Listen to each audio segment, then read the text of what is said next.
Recovering a Phantom wallet using a seed phrase allows you to regain access to your wallet and its assets. Here's how to recover your Phantom wallet with a seed phrase.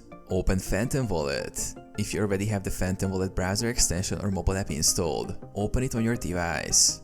Choose to restore wallet. On the login page, you'll be presented with the option to either create wallet or restore wallet.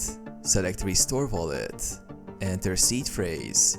You'll be prompted to enter your seed phrase. This is a 12 or 24 word recovery phrase that you received when setting up your wallet. Verify seed phrase. Enter each word of your seed phrase carefully in the correct order. Ensure that the words match exactly as given. Once entered, click Next or Continue to proceed. Set a new password.